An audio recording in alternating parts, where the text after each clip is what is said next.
You might do a double take, and no, it's not Phoenix, it's New Jersey. The sign at this Newark parking lot says it all. 107 degrees in the heart of the city. And it's no better in the suburbs. The temperature reading outside this Mercer County doctor's office also hits 107 degrees. And the heat goes on and on and on, topping the century mark across the region. New Jersey remains in the grips of a punishing heat wave that's blanketing the entire Northeast. For the last 4 days, parts of the state have hit triple-digit temperatures. It's all putting a strain on people, towns, and utilities. Still, no widespread power outages have been reported just yet. The National Weather Service has issued an excessive heat warning for the entire state. That's in effect through tomorrow night. So just how hot did it get? Well, the official high in Newark was 104 degrees, not the 107 we saw on that sign, though the city's heat index did reach 105. The mercury got to 104 in Lakehurst. Wrightstown reached 101, but it felt like 103 there. Trenton officially hit 99, though it felt like 104.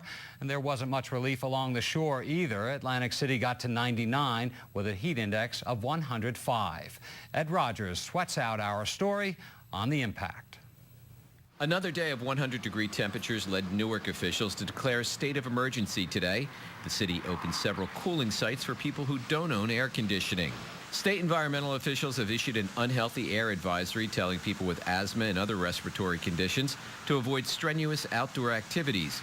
Weather like this is tough on everyone, especially the elderly. Well, I got my ear.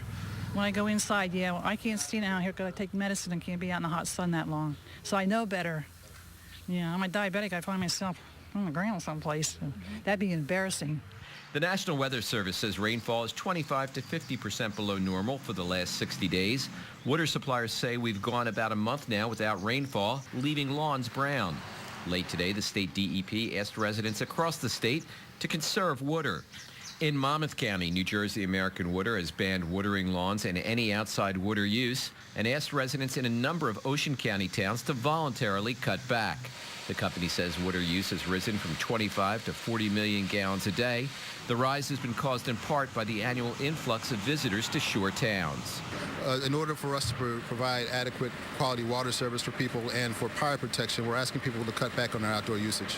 Steve Layton has seen the water level in his backyard koi pond drop a foot.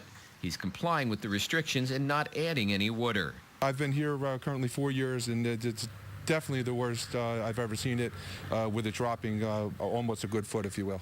The weather has also left the state's forests vulnerable. The State Forest Service has listed the fire risks from high to very high.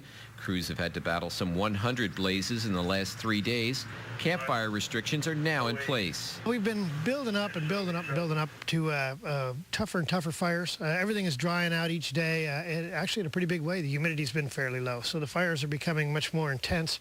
They're burning much more thoroughly. Everything that's flammable is burning, and they're getting down into the ground, so it's become very difficult to put them out.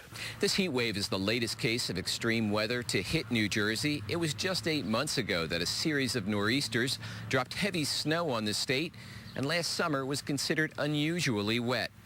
There may be a silver lining to last winter's deep snow. Most reservoirs, like the swimming river here, are more than 90% full. Ed Rogers, NJN News, Tinton Falls.